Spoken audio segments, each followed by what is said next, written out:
Salut mes petits crumbles, j'espère que vous allez bien. Au moment où j'enregistre cette vidéo, nous sommes le 12 novembre et Madonna s'apprête à prendre possession de l'Accor Hotel Arena à Paris pour la première des 4 dates de sa tournée Celebration Tour, une tournée anniversaire pour ses 40 ans de carrière. Et moi, j'y vais pas. Je n'y vais pas parce qu'au moment de la mise en vente des billets, je n'avais pas les fonds nécessaires. Je les ai toujours pas aujourd'hui d'ailleurs. Et même si ça avait été le cas, je pense que je n'aurais pas réussi à obtenir une place. Parce qu'aujourd'hui, tout se fait sur Ticketmaster, il y a une file d'attente, mais de pire en pire à chaque fois, et ils s'arrangent avec les tourneurs pour faire des places de plus en plus chères. J'estime qu'il y a de l'abus, et ça m'amuse pas du tout. Alors bien sûr, j'ai conscience qu'il y avait des places à 45 €. Mais si je vais voir Madonna en concert, c'est pas pour être tout au fond de la salle et regarder un écran pendant que toute la soirée se passe sans moi. I am broke with expensive taste. Mais bon, je me console en me disant que Madonna, je l'ai déjà vue 3 fois sur scène. 2 fois en 2012, une fois en 2015. Bon, et toi, t'es gay ou t'es hétéro? Madonna, je l'écoute depuis que j'ai 6 ans. Gay. Depuis la sortie du clip de Frozen, quand je l'ai vu tomber sur le sol et se transformer en nuée de corbeaux, ça a vraiment été une révélation pour moi. Je trouvais cette chanson envoûtante, j'avais jamais rien entendu de tel. En même temps, j'avais 6 ans, j'écoutais quoi? J'écoutais Chantal Goya, Dorothée et les chansons Disney. Et comme c'était un gros événement, la sortie de Frozen et de l'album Ray of Light, il y avait énormément d'émissions consacrées à Madonna, et il y avait des rétrospectives de toute sa carrière, de tous ses looks, ce qui fait que je suis aussi tombé amoureux du clip Like a Prayer. J'y comprenais rien, mais je trouvais ça magnifique. La Isla Bonita aussi, sa robe de flamenco avec les bougies, cette femme qui changeait tout le temps de look, qui changeait tout le temps de tête. Je trouvais ça complètement fou et j'étais obsédé par elle. En fait, j'aime la force qu'elle dégage, ce courage qu'elle a eu de prendre des risques, de pas se laisser démonter par les autres et de dire les termes sans jamais le regretter. C'est vraiment une grande inspiration pour moi. Et donc, comme je n'assisterai pas à cette nouvelle tournée, je me suis dit que j'allais célébrer Madonna à ma façon en vous proposant un top 15 de ses albums studio. Parce qu'il y a 15 albums. Si y avait 16 albums, j'aurais fait un top 16. Je suis prête. Vous êtes prêts aussi?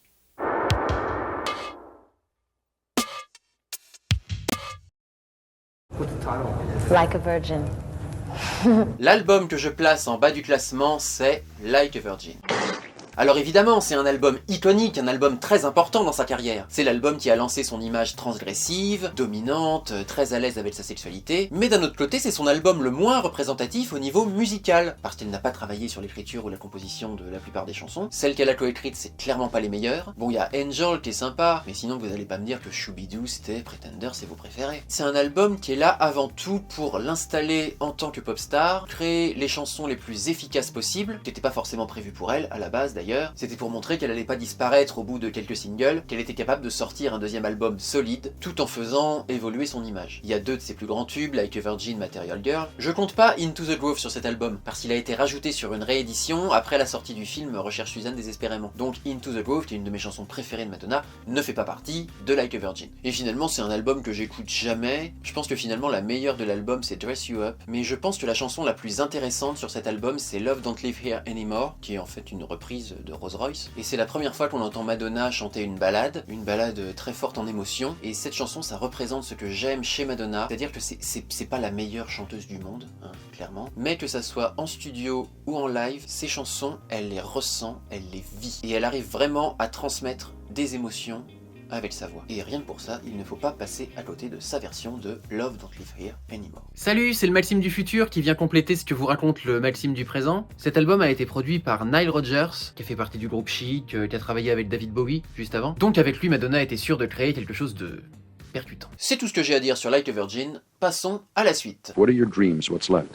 To rule the world. En 14e position, je place le premier album, l'album avec lequel tout a commencé, qui s'appelle sobrement Madonna. Et oui, j'ai décidé de proposer un look différent pour chaque album. Et oui, c'est peut-être cringe, mais j'en ai rien à foutre, je suis comme Madonna, je vais au bout de mes propositions. J'ai donc audacieusement noué des collants dans mes cheveux, parce que c'est ce qu'elle faisait à l'époque. Qu'est-ce qu'on peut dire sur cet album? Bah c'est un album très court déjà, 8 titres. Lucky Star c'est toujours une de mes chansons préférées, ça change pas. Quand j'entends Starlight, Starbright, moi je suis là.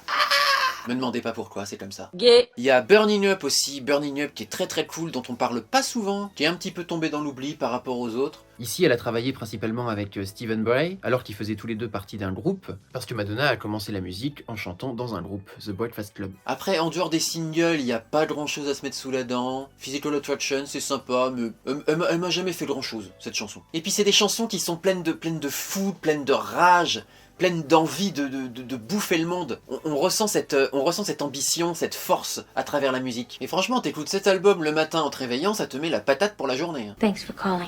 I was beginning to wonder what a girl had to do to get arrested. Et oui, contrairement à ce qu'on peut entendre assez souvent, I'm Breathless, c'est un album studio de Madonna à part entière. Il est souvent considéré comme une bande originale parce qu'il accompagnait la sortie du film Dick Tracy, dans lequel Madonna avait un rôle. C'est ma beat.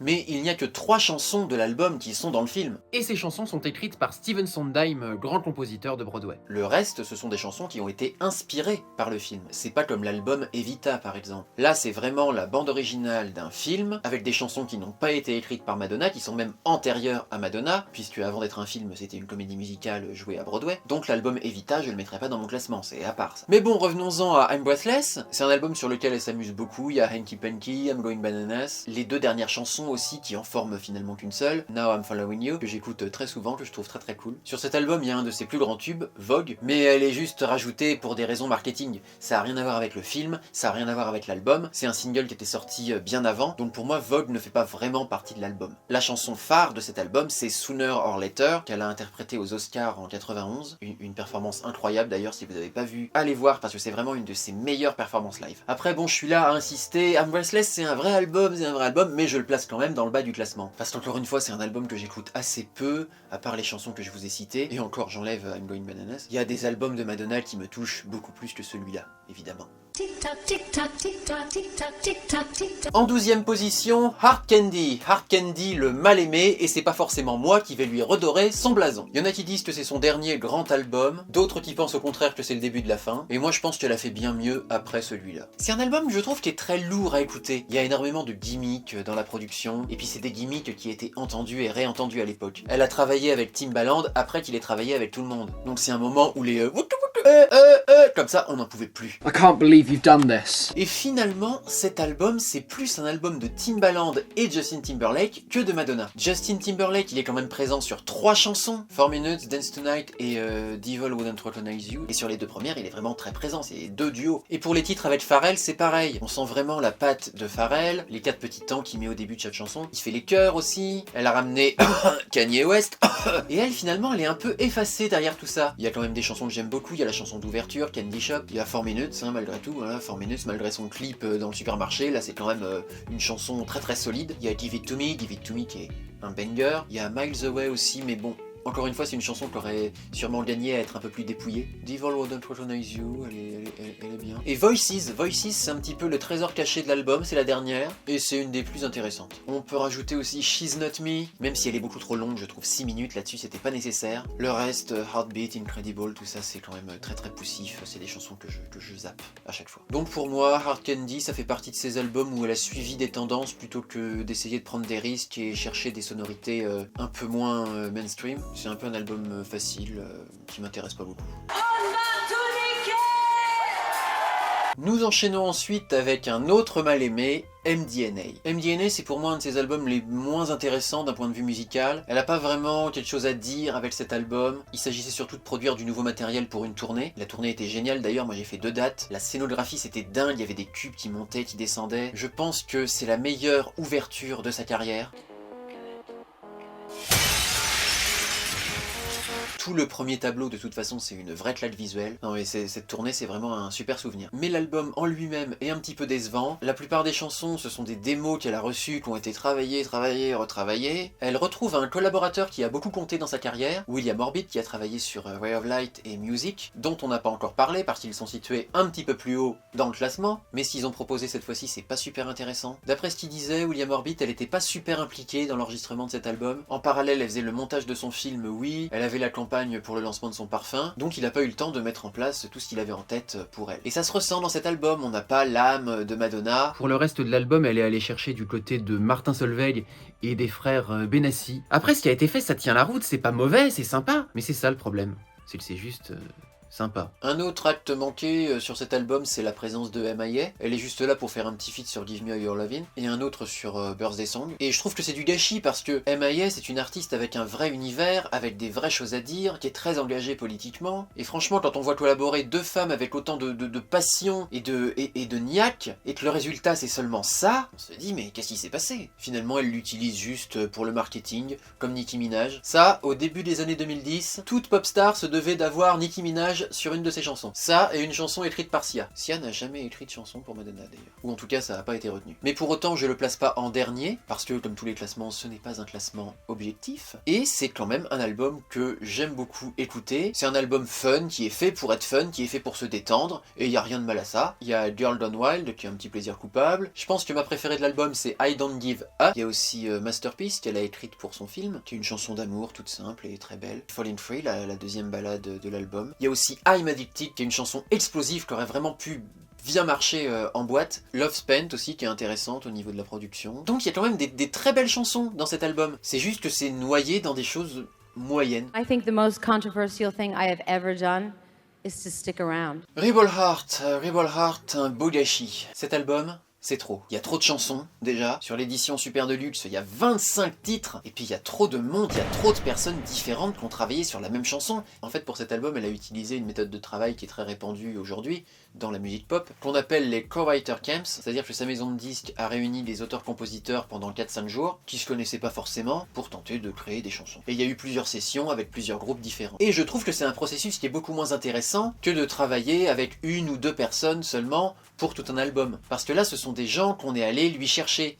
C'est pas elle qui a dit « Tiens, je voudrais travailler avec cette personne parce qu'elle me plaît bien ». Je voudrais qu'on aille dans cette direction, là non. Donc il y a des chansons qui sont passées entre les mains de plusieurs producteurs, les chansons qu'elle a écrites avec l'équipe d'Avicii, elles ont été retravaillées ensuite par Mike Dean et Kanye West, encore lui. Les chansons de Diplo, c'est passé par 12 000 réécritures, et puis le principal souci c'est que toutes les chansons ont leaké sur internet, quasiment, et pour certaines, plusieurs versions différentes, donc tout le monde pouvait écouter les chansons bien avant la sortie officielle de l'album, bien avant même que les versions finales des chansons soient décidées. Donc pour pouvoir maintenir la surprise, maintenir l'intérêt du public, il y a des chansons qui ont été retravaillées juste pour sortir sous une version différente de ce qui avait fuité. Et moi, comme je suis un bad boy, je les ai écoutées, les démos. Et il y a certaines versions finales qui sont bien inférieures aux démos. Je pense à Messiah par exemple, qui est je pense ma chanson préférée de l'album, qui reste une chanson absolument magnifique, une très belle ballade, mais à l'origine ça a été enregistré avec un orchestre. Et sur la version album, c'est que du synthé. C'est quand même un choix très bizarre et très décevant. Donc c'est un album un petit peu bâtard, avec des chansons qui sont elles-mêmes un peu bâtardes. Il y a des chansons magnifiques sur cet album, il y a des chansons que j'adore, des chansons vraiment pleines d'émotions. Là pour le coup ça n'a rien à voir avec MDNA ou Hard Candy. Même s'il y a beaucoup plus de gens qui ont travaillé dessus, Madonna est vraiment beaucoup plus impliquée dans le processus créatif sur cet album. Mais il y a trop de chansons, il y a trop d'ambiances différentes. Franchement elle aurait pu faire un album solide avec seulement la moitié. Ce que je retiens de cet album, c'est Living for Love, qui est la première chanson et aussi le premier single. Unapologetic Beach, ça fait ses sonorités un peu reggae, elle a pas beaucoup fait de chansons de ce genre-là. Devil Pray, très belle. Heartbreak City, qui est une ballade très dramatique, dans laquelle elle met beaucoup d'émotions. Ghost Town, Hold Tight, Beach and Madonna, évidemment. Et il y a Rebel Heart, bien sûr, la chanson titre, qui n'est pas sur la version standard, ça c'est très bizarre aussi. Mais par exemple, elle a sorti une version super deluxe, et les chansons bonus qui sont dessus, mais... il n'y a rien à bouffer quoi. À part éventuellement Beautiful Scars, il y a un côté vintage, un peu fantomatique dessus, c'est pas mal. Donc Rebel Heart c'est un album où elle s'est un petit peu trop perdue, mais il mérite d'être écouté parce qu'il y a vraiment des chansons de grande qualité dessus. I would like to read you a bedtime story. Ça a été difficile pour moi de classer l'album Bedtime Stories, parce qu'il y a la moitié des chansons que j'adore, mais l'autre moitié que je trouve vraiment très médiocre. Là encore une fois, c'est un album où elle a un peu suivi les tendances, en surfant sur la vague du R&B, en travaillant avec les producteurs en vogue du moment, Dallas Austin et Babyface, qui ont travaillé avec Anastasia, avec Mariah Carey, Boyz II Men, Michael Jackson, enfin un peu tout le monde à l'époque. Elle voulait redorer son image qui avait été pas mal écorchée, parce qu'elle était allée très très loin au niveau de la sexualisation, enfin très très loin dans le contexte des années 80-90. Mais tout de même, elle nous dit clairement qu'elle ne regrette rien de ce qu'elle a fait dans ce qui est pour moi la meilleure chanson de l'album, Human Nature, où elle nous dit qu'elle aurait été beaucoup moins controversée si elle avait été un homme, qu'elle avait le droit de parler de sexe, qu'elle avait le droit de dénoncer des choses, et qu'elle n'avait pas à se justifier ou à présenter des excuses. Absolutely no regrets. Le fait de se pencher sur des sonorités R&B, ça lui permet d'explorer une nouvelle façon de chanter. Elle chante d'une voix plus suave, plus douce que sur ses albums précédents. Bedtime Stories, c'est un album très doux. Elle se tourne aussi vers des sonorités trip-hop, avec la chanson Sanctuary et surtout Bedtime Story, qui fait partie des singles de l'album et qui est accompagnée d'un clip absolument magnifique. Chanson coécrite par Björk, d'ailleurs. Donc il y a le côté R&B mainstream, mais en même temps, elle montre ce vers quoi elle a envie de se tourner. Des choses un peu plus expérimentales, un peu plus underground, et c'est ça pour moi la partie la plus intéressante de l'album. Des chansons comme Don't Stop, où elle dit juste Don't Stop Doing What You Do, I'd Rather Be Your Lover, où elle te sort des trucs bateaux, même Forbidden Love, ça aurait pu être chanté par n'importe qui. Il y a Love Tried to Welcome Me et Inside of Me qui sont intéressanentes. Sur cet album, il y a un de ses plus grands tubes, Take a Bow. Mais c'est une chanson qui m'a vraiment jamais beaucoup touché, je l'écoute pas souvent. Il y a Secret qui est magnifique. De toute façon, moi, dès qu'elle fait les comme ça, moi j'adore. Je crois que c'est la première chanson sur laquelle elle le fait, parce qu'elle le fait après sur Frozen, sur Isaac, mais ça, je crois que c'est la première. Et dès qu'elle fait ça, il y a un truc magique qui se produit pour moi. Donc oui, Bedtime Stories, ça témoigne de son évolution, aussi de la richesse de son répertoire, de ses centres d'intérêt, de ses envies, et de sa complexité. Madame X, le dernier album de Madonna à ce jour. Ça va être difficile de tourner cette partie parce que je suis comme Madonna, c'est cet œil-là qui est mon œil le plus faible, donc je ne vois absolument rien. Avant qu'il soit annoncé cet album, je savais pas trop à quoi m'attendre. Avant, on avait eu 2 albums un petit peu fouillis, où il s'agissait avant tout de sortir des chansons sympas pour faire une tournée. Il manquait le côté era, comme on dit aujourd'hui. Une esthétique claire, un personnage fort, un message à faire passer. Et avec Madame X, on a eu tout ça. Pour moi, cet album, c'est vraiment un retour à la Madonna que j'aime, à la Madonna avec laquelle j'ai grandi. La Madonna qui n'a pas peur de prendre des risques, de prendre le chemin le moins parcouru, comme elle dit dans Rebel Heart d'ailleurs. Je dirais que c'est son album le moins pop. Ça reste du Madonna, évidemment, faut se calmer. Il y a quand même pas mal de featuring avec des artistes du moment, pour faire des streams, pour attirer un public plus jeune. Madonna, elle veut rester au top, elle veut vendre, hein. Mais dans les sonorités, on tend plus vers les musiques du monde. L'écriture de cet album a commencé au Portugal, parce que Madonna a séjourné pendant 1 an au Portugal, parce que son fils avait rejoint un club de foot portugais. Et donc elle a découvert des artistes locaux avec des sons qu'elle ne connaissait pas forcément, et qu'elle a décidé d'incorporer à un nouvel album. Donc il y a de la musique portugaise, Madonna chante en portugais dans plusieurs chansons, mais il y a aussi des artistes capverdiens, parce que le Cap-Vert c'était une colonie portugaise. Il y a notamment un orchestre de batucadeiras, je sais pas trop comment on dit, des femmes qui chantent avec des percussions. Ça donnait la chanson Batuca qui est absolument extraordinaire, qui est un dialogue entre Madonna et cet orchestre de femmes. Pendant 5 minutes, on est dans une espèce de transe. Moi j'écoute ça, j'ai envie de chanter avec elle, j'ai envie de taper sur des trucs. C'est vraiment aussi cet album une célébration de la musique comme moyen d'expression, comme moyen de libération aussi, d'extériorisation. Il y a aussi de la musique marocaine, sur la chanson Come Alive, qui parle du patriarcat, et aussi des obstacles que Madonna a pu rencontrer au cours de sa carrière. Et c'est une chanson pour les personnes qui ont envie de se sortir d'une forme d'oppression. C'est qu'il est très politique cet album, je pense que c'est l'album le plus politique de Madonna d'ailleurs. Elle parle donc du patriarcat, des tueries de masse aux États-Unis, de la régulation des armes à feu, de la montée des idées extrémistes qui est de plus en plus importante et qui fait de plus en plus peur. Donc c'est pas un album très fun, ça peut en décevoir certains. Pour la production, elle ramène un ancien collègue, qui est Mirwais, avec qui elle a travaillé sur Music et American Life, dont on parlera un petit peu plus tard. Et autant quand elle a ramené William Orbit sur MDNA, ça a pas donné grand chose. Mais là, Madonna Mirwais, 15 ans après, ça claque. La production est vraiment super intéressante sur cet album, est vraiment unique. Dans ce grand voyage, on finit quand même par se retrouver à New York avec Crave et I Don't Search I Find. Elle réutilise d'ailleurs les claquements de doigts de Vogue. Le seul bémol de Madame X, c'est le traitement de la voix. Depuis le début des années 2000, Madonna a découvert qu'elle pouvait s'amuser avec sa voix, la trafiquer dans tous les sens, la rendre plus grave, plus aiguë. Et c'est quelque chose dont elle abuse un peu dernièrement, parce que l'autotune c'est une chose, mais là elle recherche vraiment à avoir une voix très aiguë, très juvénile, un peu la voix qu'elle avait au début de sa carrière. Et autant sur ces albums des années 2000, c'était utilisé à bon escient et c'était pas systématique. Mais là, la voix est altérée sur toutes les chansons, quasiment. Et je trouve que c'est dommage, par exemple, sur une chanson comme Batuca, qui est censée être très organique, qui a été enregistrée en live d'ailleurs, d'après ce que j'ai compris, c'est-à-dire la voix en même temps que les instruments. Et c'est dommage qu'elle ait une voix robotique là-dessus. Je trouve que ça enlève un peu d'âme à la chanson. Ça aurait été encore plus beau si on avait entendu la vraie voix de Madonna. Et c'est la même chose pour Killers Who Are Partying, par exemple, ou Extreme Accident, qui auraient mérité d'être des chansons vraiment dépouillées de tout effet. Mais Madame X, ça reste un des albums majeurs, je pense, de Madonna, parce qu'elle pourrait se reposer sur ses lauriers, et elle ne le fait pas.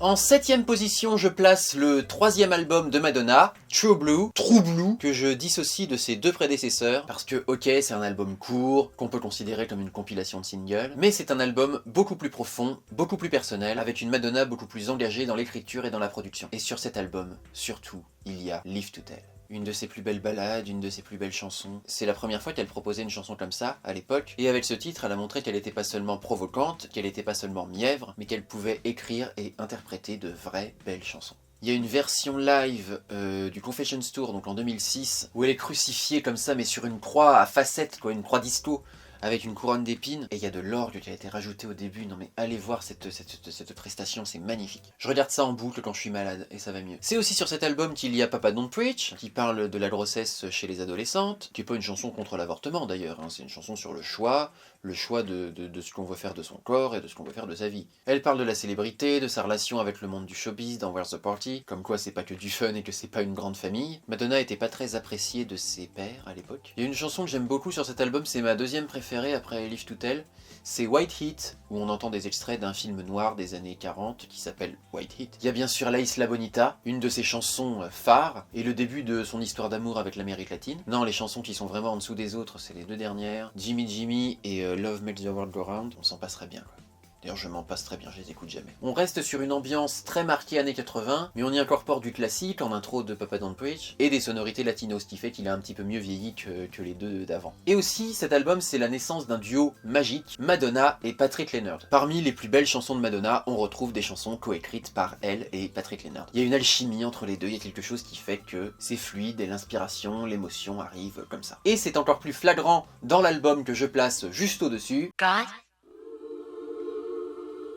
Like a Prayer, un des albums majeurs de Madonna, qui aurait pu être dans mon top 5 s'il n'y avait pas eu celui d'après. Like a Prayer, il mérite tous les éloges, rien que pour la chanson qui donne son nom à l'album, et qui l'ouvre d'ailleurs. Like a Prayer, c'est vraiment une chanson intemporelle, qui me fera toujours de l'effet, qui me transportera toujours. Quand je parle de la magie que sont capables de créer Madonna et Patrick Leonard, je parle de cette chanson. Et sur cet album, on a différentes visions de l'amour. On a l'amour charnel, l'amour passionné, avec donc Like a Prayer, et aussi Cherish. Il y a l'amour familial et surtout l'amour maternel. Donc on a Keep It Together, qui parle de la famille, et Promise to Try et Oh Father, qui parle de la mort de la mère de Madonna, et de sa relation avec son père suite à ça. Oui, parce que Madonna a perdu sa mère quand elle avait 5 ans, et cet album c'est la première fois qu'elle en parle. Et la troisième vision de l'amour, c'est fuck l'amour.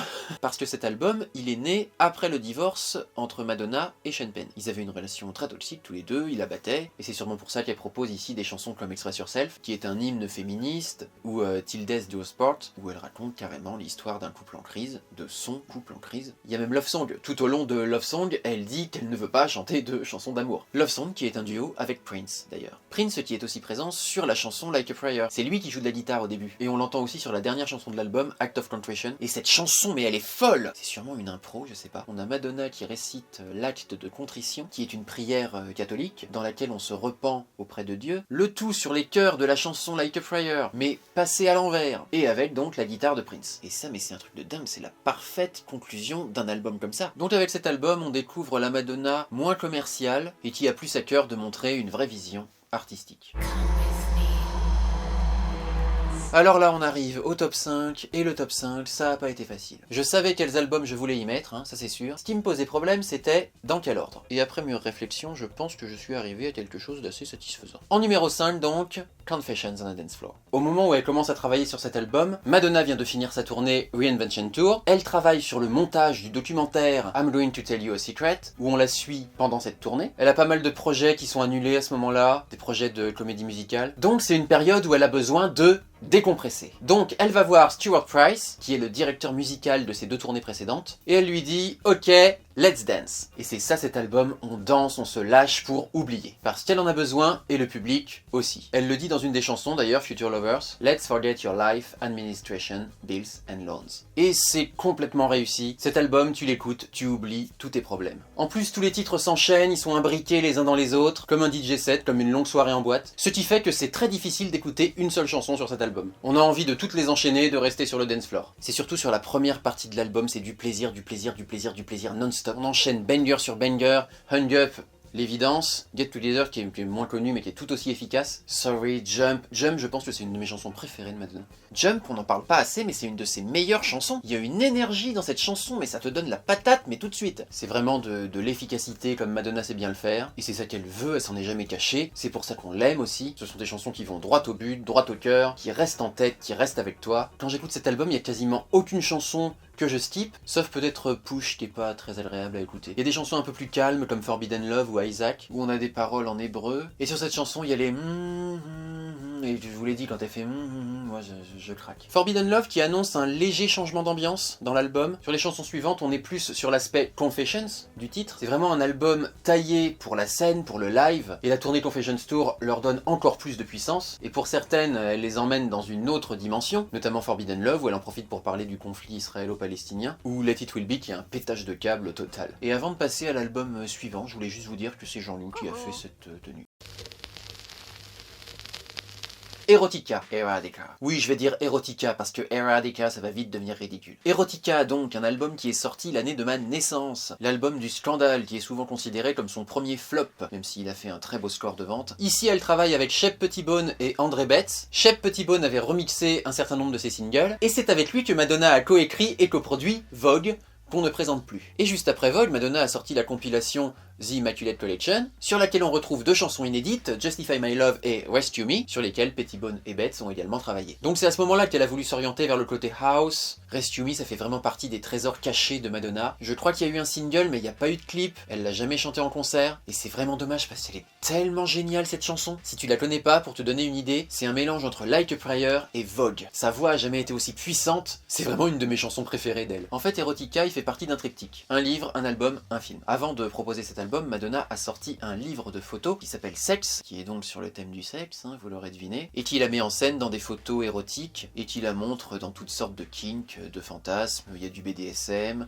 il y a de l'uro, il y a de l'exhibitionnisme, il y a des plans à 3, 4, il y a de tout quoi. Et évidemment ça a fait un énorme scandale, surtout que déjà avant elle avait sorti le clip Justify My Love, que MTV avait refusé de diffuser. Et je pense que si ce clip était diffusé aujourd'hui, ça ferait beaucoup moins de bruit. Ou en tout cas ça serait beaucoup plus acclamé que descendu. Enfin bon, donc suite à la sortie de ce livre Sex, il y a eu le film Body of Evidence, qui est une sorte de Basic Instinct de Wish. Et donc au milieu de tout ça, il y a l'album Erotica, qui a été rejeté sans même qu'on s'attarde sur son contenu. Et il se trouve que l'album Erotica ne parle pas tant de sexe que ça. Bon, évidemment, il y a la chanson titre, Erotica, on a la chanson Where Life Begins, qu'on pourrait traduire par l'origine du monde, mais le reste de l'album, il est surtout mélancolique, ça parle de déception amoureuse, de cœur brisé, ça parle du sida aussi, il y a la chanson In This Life, dans laquelle Madonna parle de 2 de ses amis qui sont morts du sida. Donc finalement, c'est un album qui s'inscrit dans son époque. On parle de sexe, on le pratique, on en veut, mais on n'oublie pas les dangers que ça représente, et on n'oublie pas que on a tous et toutes le besoin d'aimer et d'être aimé. Et finalement, c'est un album qui parle plus d'amour que de sexe. Et la chanson qui résume le plus cette idée, c'est la chanson Bad Girl, qui raconte l'histoire d'une femme qui est folle amoureuse d'un homme, mais qui peut pas s'empêcher d'aller voir ailleurs, de s'autodétruire avec l'alcool, la cigarette, la drogue, finalement de saboter son propre bonheur, de peur que le bonheur s'en aille de lui-même. Et le clip, et c'est une chanson qui est sortie en single, donc il y a un clip,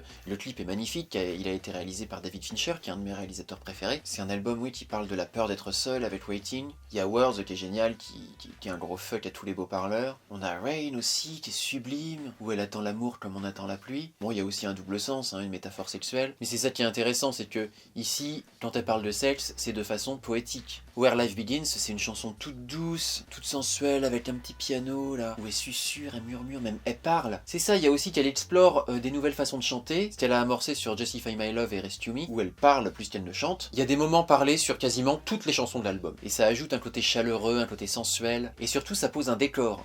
Il y a un côté cinématographique aussi dans cet album. Par exemple, Thief of Hearts, ça te raconte l'histoire d'une femme quand séquestre une autre parce qu'elle a essayé de lui piquer son mec. Et on entend des sirènes de police, il y a un chewing-gum au début, elle mâche un chewing-gum. Il y a plein de petits détails comme ça qui donnent du corps aux chansons. On a les craquements du vinyle au début d'Erotica, la machine à écrire sur Words. C'est un album très calme, c'est quasiment que des chansons lentes, à part Deeper and Deeper, qui est vraiment le gros banger de l'album. C'est une des chansons les plus sous-cotées de Madonna, je trouve. Et je pense que c'est un de ces albums dans lequel la communauté queer se reconnaît beaucoup. Par exemple dans Deeper and Deeper où elle dit mon amour est là, je ne veux pas le cacher. Why is it so hard, qui parle de l'acceptation de soi et des autres. Et In This Life, encore une fois, qui parle de ses amis gays morts du sida. This is my religion. En 3e position, nous retrouvons Ray of Light, l'album que même les gens les plus réfractaires à Madonna aime. C'est dire à quel point c'est de la bombe. C'est un album qui marque l'envie de Madonna de repartir sur de nouvelles bases, de faire oublier un peu ce qu'elle a fait jusqu'à présent, car entre 1995 et 1997, Madonna a changé. D'abord, elle a pris des cours de chant pour le film Evita, elle a mis au monde son premier enfant, donc elle remet en question sa vision de la vie, sa vision de son métier, elle découvre le yoga, la méditation, et par conséquent, au moment de travailler sur un nouvel album, elle décide de se tourner vers des sonorités moins mainstream. Elle avait même commencé à travailler sur des morceaux avec Babyface, donc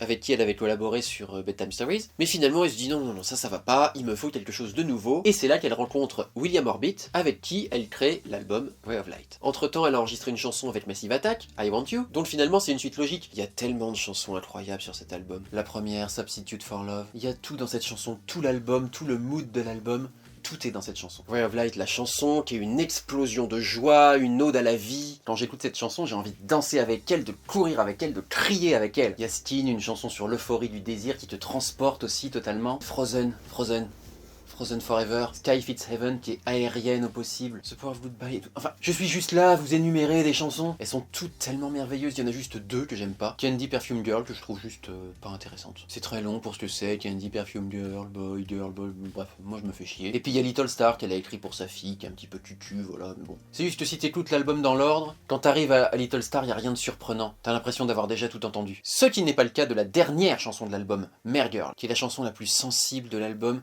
Elle chante avec un petit filet de voix, on part avec elle faire du jogging sous la pluie, près d'un cimetière, on a vraiment l'impression d'être là, avec elle, de ressentir ses émotions. C'était vraiment la plus belle façon de conclure cet album. Et oui, ce qu'il faut savoir, c'est que pour la composition de la plupart des chansons de Ray of Light, Madonna a retravaillé avec Patrick Leonard. Quand je vous dis que quand ils se retrouvent tous les deux, c'est magique. Et le Patoche, il a aussi coécrit la plupart des chansons de I'm Breathless, d'ailleurs, les chansons qui sont pas dans le film. Mais, comme vous l'aurez remarqué, je ne place pas pour autant Ray of Light en première position. Parce que pour moi, cet album, il est trop connoté comme la négation et la contradiction de tout ce qui a été Madonna juste avant. Elle a trop envie d'effacer le passé, là. Et donc, il y a une partie d'elle-même qu'elle laisse un peu de côté. Et c'est pour ça que je préfère encore plus l'album d'après. Est-ce que vous aimez Boogie Woogie? Music, un album qui est dans la continuité de Ray of Light, et que je considère encore plus intéressant parce que plus complet. En fait, Music, c'est un mélange entre le public et l'intime, entre le fun et le sensible, entre les forces et les failles, entre la mère de famille et l'immense pop star. D'ailleurs, dans le clip de Music, Madonna est enceinte, et aussi sur la série de photos pour le visuel de l'album. Et c'est ça la clé de cet album.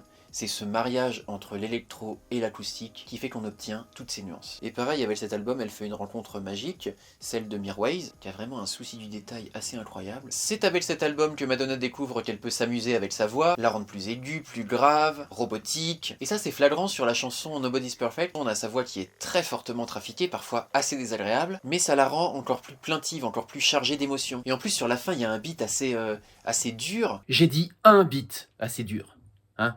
B-E-A-T.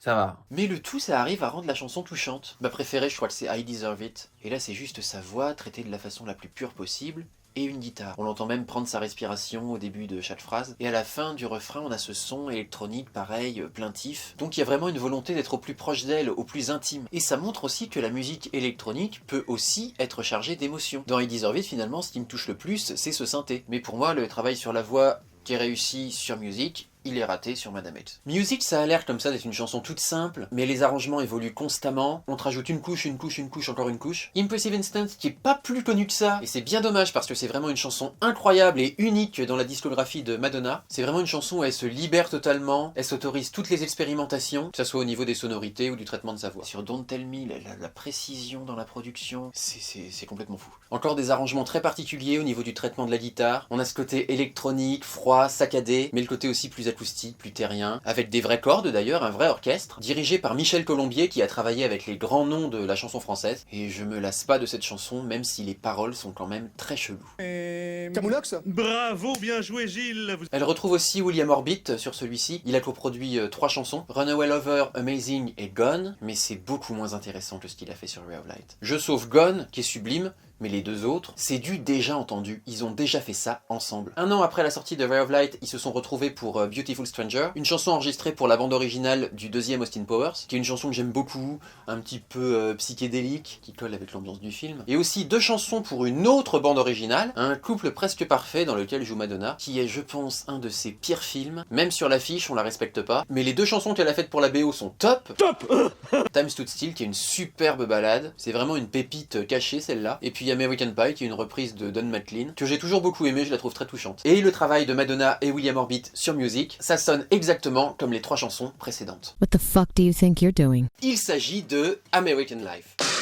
C'est un choix qui va peut-être surprendre certaines personnes. C'est pas l'album de Madonna qui a la meilleure presse, la meilleure réputation. Moi-même, quand il est sorti, comme je vous disais, je suis complètement passé à côté. Je connaissais Hollywood, j'aimais bien sans plus, et Diane Otherday, la chanson qu'elle a faite pour James Bond, mais le reste, ça m'inspirait pas du tout. J'avais écouté, j'avais pas aimé ce que j'avais entendu. Pour moi, c'était trop électronique, trop bruyant, trop autotuné. C'était pas assez fun, c'était pas assez dansant pour moi. Donc j'ai mis du temps à le réécouter sérieusement, mais au final, c'est mon préféré. Il est coproduit par Mirwais aussi, d'ailleurs. C'est un album qui a été mal compris à sa sortie. Le premier single, American Life, il a été accompagné par un clip dans lequel Madonna prend position contre la guerre en Irak, qui venait tout juste de commencer. J'adore ce clip d'ailleurs, je trouve que l'angle est super intéressant. Ça dénonce comment les grandes puissances de ce monde se délectent des horreurs de la guerre, parce qu'au final ce sont elles qui les provoquent. Énorme scandale, Madonna fait supprimer le clip, elle l'enterre, elle le remplace par un autre où elle chante devant des drapeaux. C'est la première fois vraiment que Madonna fait un pas en arrière. Jusqu'à présent elle s'était battue jusqu'au bout pour ses idées, pour ce qu'elle avait à dire, mais là elle a vraiment eu peur des répercussions, elle a eu peur pour ses enfants. Mais toute cette histoire, ça a entaché la sortie de l'album,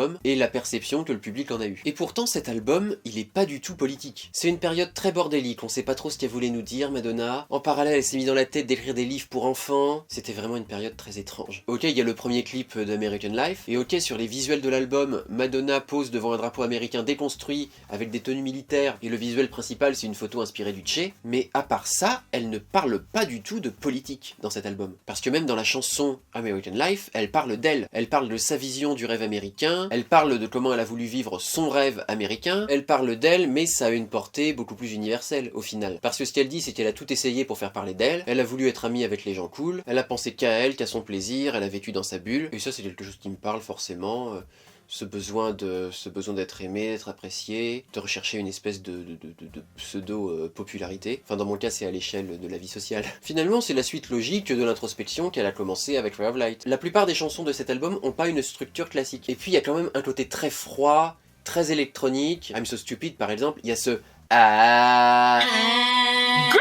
On dirait que la chanson bug en fait, mais pas du tout. Il faut aimer être un petit peu dérouté, qu'il y ait des choses qui sonnent pas très bien à l'oreille, parce que c'est volontaire de toute façon. Il s'agit de surprendre le public, de le dérouter, de le mettre un petit peu mal à l'aise, parce que toutes ces chansons, American Life, Hollywood, I'm So Stupid, Nobody Knows Me, ce sont des chansons qui parlent d'un certain mal-être. Et donc l'électro assourdissante, c'est aussi là pour traduire un certain mal-être. Et je trouve que ce qu'elle avait déjà commencé à faire sur Music, c'est-à-dire créer de l'émotion avec de l'électro et une voix trafiquée, elle le porte encore dans une autre dimension avec American Life. Et le meilleur exemple pour ça, c'est Mother and Father. Elle chante avec une voix un petit peu désagréable comme ça, très nasillarde, limite un ton un peu moqueur, pour au final raconter quelque chose de très triste, la mort de sa mère, et elle finit par nous sortir un rap très saccadé, où elle parle très vite, de façon très froide. Oui, parce que dans American Life, elle a décidé de rapper. Moi, en vrai, je l'aime bien son pseudo-rap dans American Life. C'est un moyen de tourner en dérision les chansons de rap un peu bling-bling. Elle expose tous ses privilèges, elle énumère toutes ses richesses, tous les gens qui l'entourent, pour dire qu'elle en a rien à foutre. Et il faut le prendre comme une blague, il faut le prendre à la rigolade. C'est pas Madonna qui se prend pour une rappeuse, c'est Madonna qui s'amuse. Et pareil, à la fin de Mother and Father, il y a tous ces sons électroniques qui prennent de plus en plus de place. On dirait une machine qui va exploser, comme si c'était toutes ces idées noires qui s'accumulaient. Et une fois que la chanson s'arrête, on est là. Ah, on souffle. On respire, enfin. Ça aide d'autant plus à apprécier les chansons plus minimalistes. Les 3 chansons, elles s'enchaînent. D'abord Nothing Fails, ensuite Intervention et ensuite Ecstatic Process. Et plus ça va, moins il y a d'électronique, plus la voix de Madonna est débarrassée de tout effet. Et on finit par se retrouver avec un guitare-voix tout en douceur, tout en sensibilité. Nothing Fails, mais c'est un bijou cette chanson. Ça commence comme une déclaration d'amour, toute simple, très séduisante mais toute simple, et d'un seul coup il y a cette chorale qui apparaît. La première fois que j'ai entendu cette chorale intervenir, j'étais là, waouh! C'est le genre de chanson, on n'a pas envie que ça s'arrête. On est emporté par cette guitare électroacoustique, les sons plus électroniques, le chœur, Madonna qui chante d'une voix toute douce. C'est vraiment un pur bonheur cette chanson. Sur cet album, il y a aussi la chanson donc qu'elle a enregistrée pour James Bond, Die Another Day. Il faut savoir que j'ai eu une fascination pour les chansons de James Bond. Autant les films, ça m'intéresse pas plus que ça, mais dès qu'un nouveau James Bond est annoncé, j'ai qu'une hâte, c'est d'écouter la chanson du générique. Et Madonna et Mirwais, ils emmènent James Bond sur un terrain complètement inconnu. Les violons, les cordes qu'on retrouve très souvent souvent dans ses génériques, elles sont présentes mais c'est produit d'une façon très saccadée, et moi j'adore cette chanson, j'adore ce parti pris, j'adore cette prise de risque, et ça rentre parfaitement dans le contexte de l'album, donc c'est très bien qu'elle l'ait inclus dedans. Il y a une chanson dont je sais pas quoi penser sur cet album, c'est Love Profusion. Il y a des moments je la trouve géniale, d'autres moments je la déteste. En fait ce qui me pose problème c'est la deuxième partie, où il y a beaucoup de répétitions, I got you under my skin, etc., etc. Ça fait un peu du surplace, et j'ai du mal à me raccrocher à quelque chose qui me donne envie de continuer à l'écouter. Et il y a bien un truc qui bouge pas, c'est que je déteste le clip. Le clip est dégueulasse, il y a rien qui va ensemble, enfin ce décor saturé, c'est moche. On dirait l'île déserte de Rayman, pour ceux qui ont joué à Rayman 2. Toutes ces fleurs, toutes ces fées, c'est cucu. La tenue de Madonna, ça va pas du tout avec le reste. Easy Ride, qui est une très belle chanson de fin, qui résume tout ce qui a été dit sur l'album. Et on termine sur des cordes produites d'une façon très particulière, comme un combat entre l'humain et la machine. Cordes qui sont conduites et arrangées à nouveau par Michel Colombier. Donc je pense que l'album à écouter pour savoir vraiment qui est Madonna, c'est American Life. Alors évidemment on peut penser que c'est un petit peu hypocrite ou un peu paradoxal, parce que quoi qu'elle puisse dire ou quoi qu'elle puisse dénoncer sur le rêve américain, elle va pas abandonner le capitalisme tout de suite. Elle aime être une star, elle aime être au top. Sa vie ce n'est pas que ça, la vie ce n'est pas que ça, mais c'est une grosse partie de sa vie qu'elle apprécie quand même. Il est sorti il y a 20 ans cet album, et il a pas pris une ride, il est complètement intemporel, ce serait pas étonnant qu'il sorte aujourd'hui. Et peut-être même que s'il sortait aujourd'hui, il serait beaucoup plus apprécié d'ailleurs. C'est donc la fin de ce classement et de cette vidéo. J'espère que ça t'a plu, j'espère que ça t'a intéressé. Est-ce que tu aimes Madonna? Est-ce que tu connais tous ses albums? J'aimerais connaître ton classement à toi. Si tu l'aimes pas, dis-moi pourquoi, ça m'intéresse. Et si tu connais pas, j'espère que je t'ai donné envie d'écouter au moins quelques chansons. En vrai, je pense qu'elle a exploré tellement de choses différentes qu'il y en a plus ou moins pour tout le monde. Et bien sûr, j'ai prévu de parler aussi des autres artistes qui m'inspirent. D'ici là, prends soin de toi, sois fier, marche la tête haute. Yeah! We can do anything! Et à bientôt pour une prochaine vidéo. Salut!